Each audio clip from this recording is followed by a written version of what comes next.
నమస్కారం గురుగారు. నమస్కారం అమ్మా. గురుగారు, ప్రతి ఒక్కరికి కూడా జన్మదినం అనేది సంవత్సరంలో ఒక్కసారే వస్తుంది.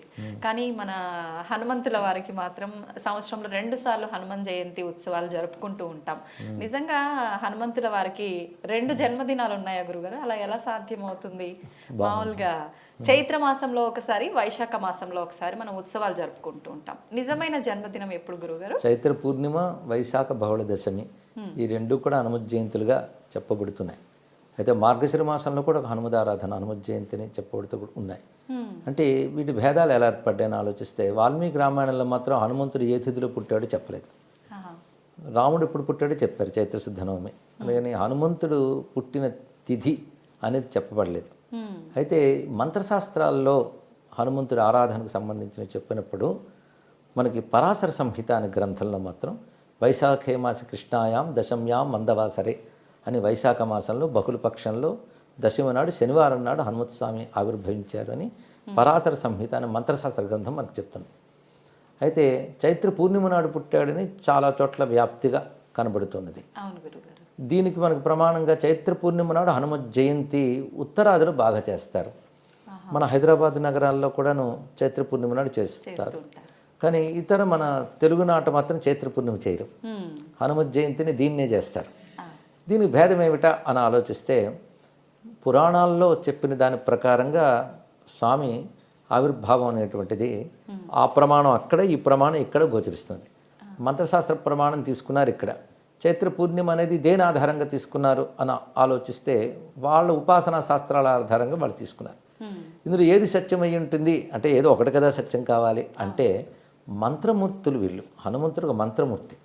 ఆ మంత్రమూర్తి ఋషులు చేసిన తపస్సుకి సాక్షాత్కరించినప్పుడు వారికి ఆవిర్భావం ఎప్పుడు గోచరించిందో దాని ప్రకారంగా ఆ రోజుని నిర్ణయిస్తారు. అలాగా ఒకరు మార్గశిరం అంటారు, ఒకరు చైత్రం అంటారు. హనుమద్ అవతారాలు చాలా ఉన్నాయి. మనకు తెలిసి అంజనాదేవి పుత్రుడు హనుమంతుడు ఒకటే. కానీ హనుమంతుడు మంత్రమూర్తి. మంత్రమూర్తులు పుట్టేవారు కాదు, ఉన్నవాళ్ళు. వాళ్ళు ఎప్పుడూ ఉంటారు మంత్రమూర్తులు. ఎవరు ఆ మంత్రాన్ని జపిస్తారో వారికి ఆ దైవం సత్యం. చారిత్రక పాత్రలు కావాలి, మంత్ర దేవతలుగా. ఆ హనుమన్ మంత్రాలు చాలా ఉన్నాయి శాస్త్రాల్లో. అలాంటి హనుమంతుడు సాక్షాత్ రుద్రస్వరూపుడు.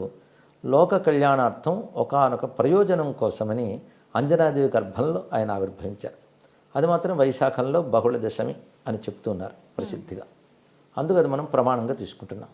అయితే కొంతమంది చెప్తారు అది ఎంతవరకు ప్రమాణము, కానీ ఆయన ఉద్భవించింది మాత్రం వైశాఖ బహుళ దశమే. కానీ హనుమత్ స్వామి ఉద్భవించిన తర్వాత సూర్యుడి వైపు వెళతాడు కదా, వెళ్ళినప్పుడు ఇంద్రుడు వజ్రాయుధంతో కొడతాడు. దానితో హనుమంతుడు మూర్ఛితుడై పడిపోతాడు. అంత వజ్రాయుధం కూడా ఆయన ఏం చేయలేకపోయింది. అప్పుడు మూర్ఛితుడై పడిపోగానే వాయుదేవుడు తన పుత్రుడికి ఇలా జరిగిందని చెప్పి స్తంభింపజేస్తాడు వాయుని. అప్పుడు బ్రహ్మదేవుడు వచ్చి హనుమంతుడిని, పసిగా ఉన్న హనుమంతుడిని ఒళ్ళో పెట్టుకుంటాడు. తర్వాత ఆయన చెయ్యి నిమరగానే హనుమంతుడికి మెలకు వస్తుంది. కనుక వైశాఖ బహుళ దశమి నాడు పుట్టిన హనుమత్ స్వామి తిరిగి దెబ్బతిన్నాక బ్రహ్మదేవుడి ఒళ్ళో తిరిగి లేచినది చైత్ర పూర్ణిమ కనుక దాన్ని కూడా లెక్క కట్టి 2 జయంతులు ఆయనకు చేశారు అని కొందరు పెద్దల వివరణ ఇచ్చారు. కనుక 2 రకాల జయంతులు అంటే మొదట పుట్టినది అదే, తర్వాత దెబ్బతిని మళ్ళీ ఆయన రావడం అనే దాన్ని కూడా మరొక ఆవిర్భావం కింద భావన చేశారు. పైగా ఋషులకి సాక్షాత్కరించినటువంటివి కూడా ముహూర్తాల కిందకు వస్తాయి. ఏ ముహూర్తంలో సాక్షాత్కరించాడో దాన్ని వాళ్ళు ప్రధానంగా చెప్తారు. హనుమన్మూర్తులు చాలా చాలా ఉన్నాయి. హనుమన్ మంత్రభేదాలు కూడా చాలా ఉన్నాయి. పంచముఖాంజనేయ మూర్తి ఉంది, అది రామాయణంలో కనబడుతుంది మనకి. అదేవిధంగా ఆపదుద్ధార హనుమన్ మంత్రం మరో మంత్రం ఉంది. విశేషంగా హనుమన్ మంత్రాలు చాలా చాలా గోచరిస్తాయి. తులసీదాసుల వారు హనుమద్ ఉపాసకుడు. ఆయన అలాంటి హనుమన్ మూర్తిని చూశాడు ఆయన ప్రత్యక్షంగా. అందుకే హనుమాన్ చాలీసా మొదలైనవన్నీ ఆయన రాశారు కదా. కనుకనే కథలో పాత్రగా ఉన్న హనుమంతుడు, మంత్రశాస్త్రాలు హనుమంతుడు, ఈ రెండిటికి మనకి తేడా ఎందుకు కనిపిస్తుందంటే కథలో పాత్ర వచ్చినప్పుడు హ్యూమన్ లిమిటేషన్స్, ఒక మానవుడిగా ఉన్నప్పుడు ఎలా ఉంటారో అలా ప్రవర్తించాడు ఆయన. మంత్రదేవతలు వాళ్ళకి ఆ పరిమితులు ఉండవు, వాళ్ళ స్వరూపంతో సంచరిస్తుంటారు. అయితే ఒక మంత్రదేవతే ఆవిర్భవిస్తుంది. అవతారం అనేది దేన్ని అనాలంటే ఒక మంత్రాది దేవత, ఎప్పుడూ ఉండే మంత్రాది దేవత లోక కళ్యాణం కోసం రూపం స్వీకరించినప్పుడు అవతారం అంటారు. రాముడు అంతే, ఆయన సాక్షాత్ నారాయణుడు. రామతారక మంత్రం వేదాల్లో ఉంది. ఆ తారక మంత్ర దేవతే దశరథ పుత్రుడిగా ఆవిర్భవించాడు. మనకి రామకథ ఆయన మానవుడికి వచ్చిన కానీ మనందరికీ తెలిసింది. హనుమంతుడు కూడా అంజనాదేవికి పుత్రుడిగా కలిగాడు ఆయన. ఉమ్, అంతకుముందు ఆయన మంత్రదేవత ఎప్పుడూ ఉండేవాడే. ఉండేవాడు. అయితే మంత్రదేవత అవతరిస్తే గొప్పతనం ఎలా ఉంటుందంటే మామూలు మాల్లాగే తిరుగుతున్నట్టు కనబడతారు, కానీ ఆ మంత్రశక్తి వాళ్ళు చేసే పనుల్లో కనబడుతుంటుంది. ఆ, ఓకే. అంటే హనుమంతుడు ఉన్నాడు అంటే పంచముఖాంజనేయుడు అంటాం. అవును. 5 ముఖాలు అంటే ఒకటి వానర ముఖం, ఒకటి సింహముఖం, మూడవది గరుడ ముఖం, వరాహ ముఖం, హయగ్రీవ ముఖం. 5 వదనాలు. 5 వదనాలతో భూమి మీద ఆయన తిరగలేదు, ఆయన వానర వదనంతోనే తిరిగాడు.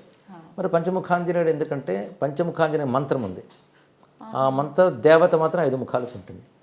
ఆయన హనుమంతుడిగా వచ్చినప్పుడు మామూలు వానర వదనంతోనే ఉన్నాడు, కానీ ఆయన చేసిన పనుల్లో 5 దేవతా లక్షణాలు కనబడతాయి. అవునా గురువుగారు? అంటే వానరుడు పుట్టుకతోనే వానరుడు. ఇక నరసింహ స్వరూపం అంటే రాక్షస సంహారం చేసినప్పుడు ఆయన నరసింహుడిలాగా విజృంభించాడు. గరుత్మంతుడి స్వరూపం అంటే ఆయన వేగంలో ఎగిరేటప్పుడు గరుత్మంతుడు కూడా ఎందుకు పనికిరాడన్నారు. అవును. అందుకు గరుత్మంతుడి స్వభావం కూడా ఆయన చూపించాడు. అలాగే వరాహస్వామి స్వభావం కూడా చూపించాడు. వరాహస్వామి సముద్రంలో మునిగిపోయిన భూమిని ఉద్ధరించాడు. అలాగే హనుమత్స్వామి శోక సముద్రంలో సీతమ్మను ఉద్ధరించాడు. ఉద్ధరించడమే వరాహతత్వం. అది ఆయన పనులు అది చూపించాడు. హయగ్రీవ స్వామి అంటే సర్వవేదముల యొక్క మూర్తి, ఆయన జ్ఞానం. హనుమంతుడు కూడా అంత గొప్ప జ్ఞాని, అందుకే అక్కడ హయగ్రీవ లక్షణం చూపించాడు. అంటే ఒక మంత్రదేవత అవతరించినప్పుడు ఆ మంత్ర లక్షణాలు చూపిస్తాడు అనమాట. అలా హనుమంతుడు అంటేనే ఆపదుద్ధారకుడు, ఆపదల నుంచి ఉద్ధరిస్తాడు, కార్యసిద్ధి ప్రదాత. ఇలాగ హనుమంతుడి మంత్ర విశేషాలు సుమారు ఒక 27 మంత్ర విశేషాలు ఉన్నాయి. 27 మంత్రమూర్తులు సుందరకాండలో మనకు గోచరిస్తారు, ఆయన చేసిన పనుల్లో కనబడతారు. కానీ మంత్రదేవతలు అవతరించినప్పుడు మంత్ర లక్షణం వాళ్ళ చేతల్లో చూపిస్తారు. అందుకే మనం చేతలు వింటూ ఉన్నా చదువుతూ ఉన్నా ఆ మంత్రశక్తి మనకు వస్తుంది. అందుకే హనుమత్ కథ, రామకథ కేవలం ఒక ఉత్తమ పురుషుల కథ మాత్రమే కాదు, అది మనం పారాయణం చేయడం వల్ల మహిమను చూస్తున్నాం. మహిమ మంత్రం వల్ల వస్తుంది. అంటే ఆ మంత్రము అవతరించి చేసే పని వల్ల అది మనం చదువుతూ ఉండడం వల్ల మంత్రశక్తి ప్రభావం మనపై చూపించి మహిమ కనబడుతుంది. అందుకే హనుమత్ స్వామి యొక్క జయంతి విషయంలో ఇటువంటి 2 భేదాభిప్రాయాలు ఉన్నాయి. అయితే ఈ మీమాంసల కంటే ఎవరు ఏది ప్రమాణంగా ఆ జయంతిని చేసినప్పటికీ వారికి ఆ ఫలితం లభిస్తుంది కనుక 2 చేసుకోవచ్చు కూడా, తప్పేం లేదు. అయితే పరాశర సంహిత మంత్రశాస్త్ర ప్రకారం మాత్రం వైశాఖ బహుళ దశమని స్వీకరిస్తాం. అంటే ఈరోజు మనం మాట్లాడుకుంటున్న ఇది దాని గురించే, అందుకే వైశాఖ బహుళ దశం మనం స్వీకరించామన్నమాట. అయితే హనుమత్ స్వామిని ఉపాసించడం, ఆయన నామాన్ని స్మరించడం, ఆయన కీర్తిని మనం స్తుతించడం, ఇవన్నీ ఒకవైపు అయితే హనుమంతుని వ్యక్తిత్వాన్ని పరిశీలించడం చాలా అవసరం. హనుమంతుడి వ్యక్తిత్వాన్ని మనం పరిశీలించినట్లయితే అది నేటి యువతకి చాలా ముఖ్యమైన అంశం. స్వామి వివేకానంద ఒక మాట అంటాడు అప్పట్లోనే, భారతీయ యువత హనుమంతుని ఆదర్శంగా తీసుకోవాలి అని. ఎందుకంటే ఒక పర్సనాలిటీ ఎలా ఉండాలి అనేది హనుమంతుల్లో చూడాలి.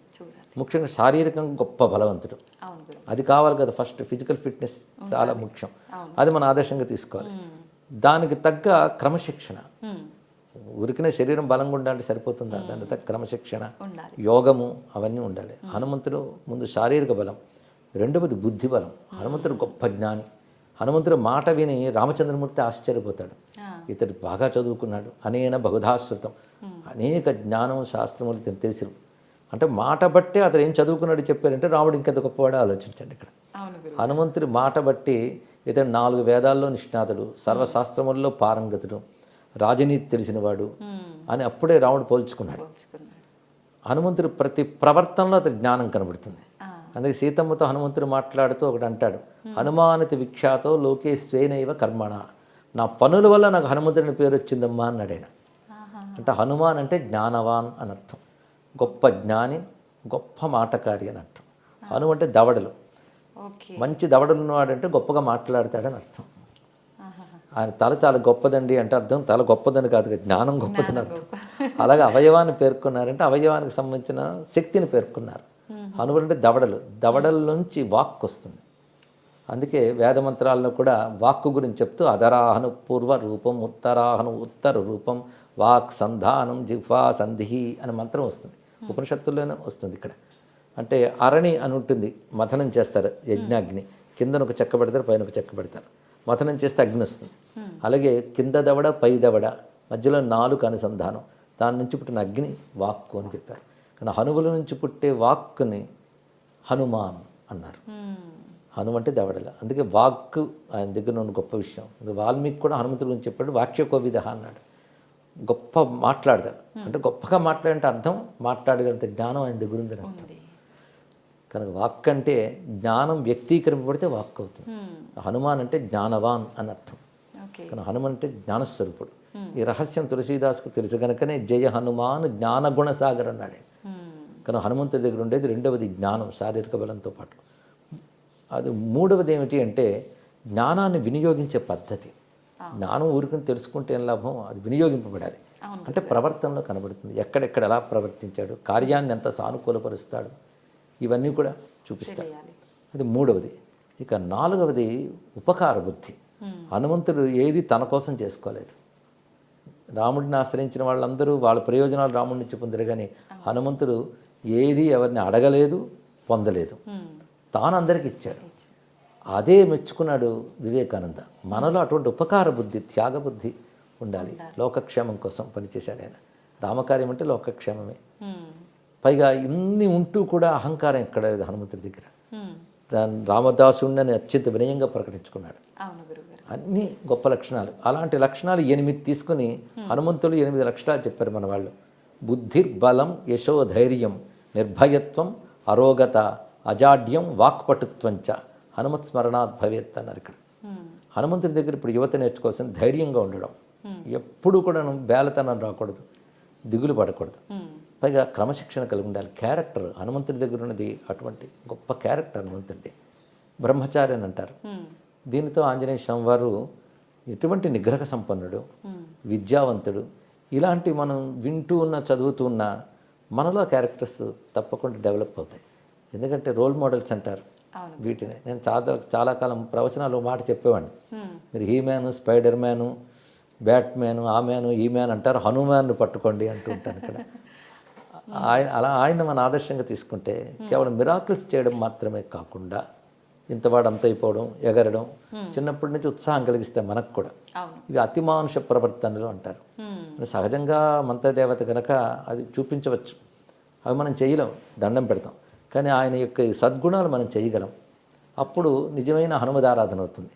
కానీ హనుమత్ జయంతి అనే పేరుతో మనం హనుమత్ స్వామిని ఆరాధించాలి. ఆయన నామమే మంత్రం, అందులో సందేహం లేదు.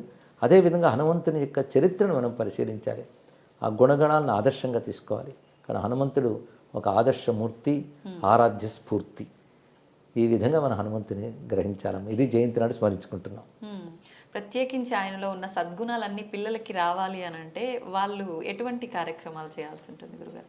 ప్రధానంగా మన రామాయణంలో, సుందరకాండలో హనుమంతుడి యొక్క గుణగణాలు ఎన్నో చెప్పారమ్మా. అవి ముందు మనం తెలుసుకొని పిల్లలకి తెలియజేయాలి. తెలియజేసి పైగా హనుమంతుడు అంటే పిల్లలకు కూడా చాలా ఆసక్తి. అవును గురుగారు. అసలు భారతదేశంలో ఉన్న ఆలయాలు స్టాటిస్టిక్స్ తీస్తే ఎక్కువ గుడులు ఉన్న దేవుడు అంటే హనుమంతుడు. ఆయన తర్వాత గణపతిని చెప్పారు, కానీ హనుమంతుడే ప్రధానం మన దేశంలో. అది విశేషం. ముఖ్యంగా ఛత్రపతి శివాజీని తీర్చిదిద్దిన సమర్థ రామదాసు హనుమద్ ఉపాసన చేత ఆయన సిద్ధపురుషుడయ్యి ఛత్రపతి శివాజీని తీర్చిదిద్దాడు. ఆయన ఈ దేశం ఆసేతు సీతాచలం పర్యటించి కొన్ని వందల హనుమదాలయాలు నిర్మాణం చేశారు ఆయన. అవి ఇప్పుడు ప్రసిద్ధి చెంది ఉన్నాయి. ఆయన మహారాఠాకి చెందినటువంటి వారు, కానీ దేశమంతా కూడా పాద సంచారం చేసి ఈ దేశం బాగుండాలంటే మళ్ళీ హనుమత్ స్ఫూర్తి రావాలనే ఉద్దేశంతో ఆయన హనుమదాలయాలు చాలా పెట్టారు. అది కూడా మనకు పెద్ద కారణమైంది. రెండవది అంటే తులసీదాస్, అక్బర్ కాలం నాటివాడు తులసీదాస్. అంటే తులసీదాస్ తర్వాతే సమర్థ రామదాస్ గారు, కానీ తులసీదాస్ స్ఫూర్తి ఆయనకున్నది. తులసీదాస్ అయితే హనుమంతుని సాక్షాత్కారం పొందినవాడు. దాని చోటు కాశీలో నేటికి సంకటమోచన హనుమాన్ మందిరం ప్రసిద్ధి. ఆయనకి హనుమంతుడు కనబడ్డ చోటు. ఆయన హనుమాన్ చాలీసా ప్రసిద్ధి లోకంలో తులసీదాస్ గారు రచించిందిగా. ఇంకా సంకటమోచన హనుమాన్ స్తోత్రం, హనుమాన్ బహు చాలా రచాడు. ఇవన్నీ ఆయన అనుభవాలు, హనుమంతుడి ద్వారా ఆయన పొందిన అనుభవాలన్నీ కూడా. ఆ కాలంలో మరింత వ్యాప్తి చెందింది హనుమదారాధన. పైగా కలువు కపిహీన శాస్త్రం చెప్తుంది, కలియుగంలో మనల్ని అనుగ్రహించేటువంటి గొప్ప దైవం హనుమత్ స్వామి అంటారు. పైగా హనుమంతుడు నేటికి ప్రత్యక్ష దైవం. నేటిగా హనుమంతుడు ఉన్నాడనే మనకి పురాణాలన్నీ చెప్తున్నాయి. హిమాలయాల్లో బదరికాశ్రమ ప్రాంతాల వద్ద గంధమాదన పర్వతం హనుమంతుని యొక్క చోటు. త్రేతాయుగంలో అక్కడ రాముడు అవతారం చాలించిన తర్వాత హనుమంతుడు అక్కడే ఉన్నాడు. మళ్ళీ భారతంలో ద్వాపర యుగంలో అక్కడ మన భీమసేనుడు చూశాడు ఆంజనేయ స్వామి వారిని. ఇప్పటికీ హనుమంతుడు గంధమాదన పర్వతంలోనే ఉన్నారు. ఆయన యోగ స్వరూపం గనక మామూలు నేత్రాలకు గోచరించారు, సిద్ధ భూముల్లో దర్శనమిస్తాడు తప్పకుండా. పైగా హనుమంతుడు సాక్షాత్ రుద్రస్వరూపుడు కనుక ఉమ్, ఈశ్వర లక్షణాలు ఆయనకు ఉన్నాయి. ఉమ్, కాబట్టి మనం ఎక్కడ స్మరించినా ఆయన అనుగ్రహిస్తాడు. అంతేకాదు రామచంద్రమూర్తి అవతారం చాలించేటప్పుడు ఉమ్, తనతో మసలిన వాళ్ళందరికీ కూడా ఆయన ఉత్తమ గతులు ఇచ్చాడు, సరియు నదిలోకి ప్రవేశింపజేసి. ఉమ్, హనుమంతుడిని మాత్రం రానివ్వలే. ఎందుకంటే నువ్వు చిరంజీవి అయ్యా, ఉండాలి ఇంకా నువ్వు అన్నాడు. ఉమ్, అది నీకున్నటువంటి వరం అది. వరం. నువ్వు చిరంజీవి, నువ్వు ఉండాలి అంటే హనుమంతుడు ఒక మాట అంటాడు, ఎంతకాలం నీ కథ భూమి మీద ఉంటుందో అంతవరకు నేను కూడా ఉంటానని చెప్పాడు. రామకథ ఇంకా ఉంది కనుక హనుమంతుడు ఇంకా ఉన్నాడు. ఉంటాడు. అందుకే మన ప్రసిద్ధిగా ఎత్ర ఎత్ర రఘునాథ కీర్తనం తత్ర తత్ర కృతమస్తకాంజలిం ఉంది. ఎక్కడెక్కడ రామకథ చెప్పబడుతుందో అక్కడ హనుమంతుడు ఉంటాడు ఏదో రూపంలో అని మన వాళ్ళ నమ్మకం, కొందరికి అనుభవం. ఓకే. అందుకే హనుమంతుడు నేటికి ఒక రూపంతో ఉన్నాడు, అనేక రూపాలతో గోచరిస్తుంటాడు కనుక ఆయన ప్రత్యక్ష దైవం అని అంటారు. ఉమ్, ఈ యుగంలో తొందరగా అనుగ్రహించగలిగే శక్తి హనుమద్ ఆరాధనలో మనకు కనబడుతుంటుందమ్మా. ఓకే. అందుకే హనుమత్ జయంతికి అంత ప్రాధాన్యం. ఉమ్, దేశమంతా చేస్తారు. సింధూర పూతలు, తమ్ములపుటాకు పూజలు, అవును. ఇవన్నీ కూడా పూజా విధానాల్లో హనుమంతుడికి ప్రీతిపాత్రమైనవని మంత్రశాస్త్రం మనకు చెప్తుంది. సుదర్శన సంహిత, అగస్త్య సంహిత, పరాశర సంహిత లాంటి మంత్రశాస్త్రాల్లో హనుమన్ మూర్తుల గురించి చాలా వర్ణించారు. హనుమన్ మంత్రాలు చాలా ఉన్నాయి. ఆ మంత్రాలను పద్ధతిగా సాధన చేసి సిద్ధి పొంది హనుమద్ దర్శనం, మహిమ పొందిన వాళ్ళు చాలామంది నేటికి ఉన్నారు. అటువంటి భక్తుల వల్లే భగవతత్వం వ్యాపిస్తుంది. ఉమ్. అలాగే వ్యాపించింది కనుక ఇప్పుడు దేశమంతా ఈ జయంతులు, ఉత్సవాలు చక్కగా చేసుకుంటున్నారు. అయితే గురువు గారు, మామూలుగా మనము ఏది తీసుకున్నా ప్రతి ఒక్క భగవంతుని కూడా ప్రసాదంగా పెడుతుంటాం. కానీ హనుమంతుల వారిని చూసుకుంటే వడలు ప్రసాదంగా నివేదన చేయకుండా మాల రూపంలో వేస్తూ ఉంటారు. ఎందుకని గురువు గారు? అంటే భగవంతుడు ఒక్కటైనా అనేక దేవతా రూపాలతో ఉంటారు. ఒక్కొక్క దేవతకు ఒక్కొక్క ప్రత్యేకత ఉంటుందమ్మా. వాళ్ళకి నివేదించే పదార్థాలు, వాటికి విశేషాలు ఉంటూ ఉంటాయి. ఉదాహరణకి గణపతికి ఉండ్రాళ్ళు, సూర్యనారాయణుడికి పాయసం, అవును. ఇలా చెప్తారు. హనుమంతుడికి ఈ వడలు, అరటిపళ్ళు ఇవి చాలా ప్రసిద్ధి. ఇది మాలగా వేసి అలంకారంగా కూడా వేయడం ఏంటంటే మాల అనంతత్వానికి సంకేతం. అందుకు అది మాలగా సమర్పించుతూ అని మనం పరిమితంగా ఇచ్చినా అపరిమితంగా భావించాలనే ఉద్దేశంతో ఈ మాలా సమర్పణం కూడా చేస్తారు. ఓకే. అయితే గురువు గారు, ఇప్పుడు హనుమంతుల వారిది హనుమాన్ చాలీసా అయితే ఏంటి, చరిత్ర కూడా మీరు చదవమని చెప్పారు. ఇవి చదవాలి అని అంటే ప్రత్యేకమైన రోజు లేదంటే నియమాలు ఏమైనా పాటించాల్సి ఉంటుందా? మామూలుగా చరిత్ర చదువుకోవడం ఏ రోజైనా చదువుకోవచ్చమ్మా. వారిని నిరంతరం భావించవచ్చు. హనుమంతుడు మరొక విశేషం ఏంటంటే గ్రహబాధలు పోగొట్టే దేవతల్లో హనుమంతుడు, గణపతి ఇద్దరిని ప్రధానంగా చెప్పుకోవాలి. అందులో శనిగ్రహం, ఈ శని సంబంధించిన బాధలు ఉంటూ ఉంటాయి కదా, ఏలినాటి శని, అర్ధాష్టమి శని, ఇలాంటివి ఉన్నటువంటి వారిని నిగ్రహించాలంటే హనుమదారాధన చాలా విశేషంగా పనిచేస్తుంది అని పెద్దలు చెప్తూ ఉంటారు. దానికి కొన్ని కథలు కూడా చెప్తారు. శనిని నిగ్రహించడం హనుమంతుడి గొప్పతనం ఏమిటనేది. పైగా ఆయన పుట్టింది శనివారం. అందుకే శనివారం ఈ శని సంబంధమైన దోషాలు ఏమైనా జాతకాలను ఉంటే హనుమదారాధన చేసి, ఉదాహరణకు హనుమాన్ చాలీస పారాయణ చేసుకోవడం, సింధూరం పెట్టుకోవడం, ఇలాంటి చేసినట్లయితే తప్పకుండా ఆ శనిగ్రహ జనితమైన దోషాలు తొలగుతాయని పెద్దలు చెప్తారు. ఎందరికి అనుభవం కూడా. మంగళవారం, శనివారం ఆయనకి ప్రధానంగా ప్రీతిపాత్రంగా చెప్తారు. ఓకే. ఎక్కువగా అంటే ప్రతి ఒక్క దైవానికి కూడా ఒకటే రోజు ఏదో ఒకటి పర్టికులర్ వారం అనేది ఉంటుంది కదా గురుగారు? ఎందుకని హనుమంతుల వారికి 2 వారాలు, మంగళవారం, శనివారం? సాధారణంగా ఆయన శనివారమే జన్మించాడు కనుక శనివారమే ప్రధానం. కానీ కుజగ్రహ దోషాలు పోగొట్టడంలో కూడా ఆయన గొప్పవాడు కనుక అది మంగళవార ఆరాధన చెప్తున్నారు. ఓకే. గురుగారు, చాలా మంది హనుమంతుల వారిని పూజించాలి అని అంటే మీరు చెప్పినట్టుగా ఇట్లాంటి శని బాధలు ఇలాంటివి ఉన్నవాళ్ళు హనుమంతుల వారి చుట్టూ ప్రదక్షిణలు చేస్తే బాగుంటుంది, అనుకున్న కోరికలు తీరుతాయి, ఇలాంటి దోషాలు పోతాయి అంటుంటారు. నిజంగా అది నిజమే అంటారా? చాలా మందికి అనుభవం అమ్మ. అందుకే అవి తీసిపారేయడానికి లేదు, చేసిన వాళ్ళకి లభిస్తున్నాయి. నా కోరిక ఏంటంటే అక్కడితో ఆగిపోకూడదు. ఎందుకంటే ప్రతివాడికి గ్రహబాధలు ఉంటే తొలగాలి, ఆనందంగా ఉండాలనుకుంటారు, చెయ్యొచ్చు. కానీ దానికంటే ముందు వ్యక్తిత్వం బాగు చేసుకోవాలి, క్యారెక్టర్ బాగు చేసుకోవాలి, ఉత్తమ వ్యక్తులుగా తయారవ్వాలి. ఆ కోణంలో హనుమంతుడిని ఆరాధించాలి. కేవలం మహిమల కోణంతోనే కాకుండా హనుమంతుడి వ్యక్తిత్వాన్ని చూసి అంత గొప్పవాళ్ళం మనము కావాలని, ఎప్పుడైనా ఒక మనకి ఐడియల్గా ఒక వ్యక్తిని కానీ ఆరాధిస్తుంటే మనకు ఆ లక్షణాలు వస్తూ ఉంటాయి. అందుకే హనుమద్ ఆరాధన వల్ల మనం ఇలాంటి సత్స్వభావాలు, మంచి గుణాలు అలవరుచుకుంటే అది నిజమైన హనుమద్ భక్తి అనిపించుకుంటుందమ్మా. అది రావాలి. అది రావాలని మన హనుమంతుని ప్రార్థిద్దాం. అవును గురుగారు, తప్పకుండా. గురుగారు, హనుమాన్ జయంతి అనగానే ఎక్కువగా ఆలయాల్లోనే మనకు జరుపుతుంటారు. ఇంట్లో చేసుకోవాలి అనుకునే వాళ్ళు సింపుల్గా ఎలా చేసుకోవచ్చు? హనుమంతుడి చిత్రపటం పెట్టుకుని ఉమ్, మనం షోడశోపచార పద్ధతులు ఎక్కడైనా దొరుకుతాయి. ఏవి దొరకకపోతే హనుమాన్ నామాలు చాలు. శ్రీ ఆంజనేయాయ నమః, హనుమతయ్య నమః, మారుతయ్యే నమః అంటే ఆయన నామాలతోనే తమలపటాకులు పూజ చేసుకోవడం, సింధూర పూజ చేసుకోవడం, ధూపం దీపం ఈ పళ్ళు ఏవో నైవేద్యం పెట్టుకు చేసుకుని సరిపోతుంది. ఆలయాల్లో ప్రతిష్ఠ చేస్తారు కనుక శక్తి ఎక్కువ కేంద్రీకృతం అవుతుంది కనుక ఆలయాలకు వెళ్ళడం కూడా మంచిది. ఇంట్లోనూ చేసుకోవాలి, ఆలయాలకి వెళ్ళాలి. ఉమ్. గురుగారు, లాస్ట్లో ఇంకొక చిన్న సందేహం. హనుమంతుని వారి ఎదురుగా నించొని నమస్కారం చేసుకోకూడదు, ఆయన్ని తాకకూడదు అంటుంటారు. ఇదంతా నిజమే అంటారా? అవేమీ లేవమ్మా. ఏమీ లేవు. తాకడం అంటే ఆలయాల్లో గర్భగుడిలో పెట్టినప్పుడు ఆ మంత్ర నియమాలు ఉంటాయి కనుక మనం దూరం నుంచి నమస్కారం చేసుకుంటాం. ఏ దేవతకి ఎదురుగా ఉండి నమస్కరించకుండా పక్కకి పెట్టడం వినయంతో కూడినటువంటి అంశం అమ్మా. ఓకే, నిజంగా చాలా చక్కటి వివరణ గురుగారు. కృతజ్ఞతలండి. ధన్యవాదాలమ్మా. నమస్కారం.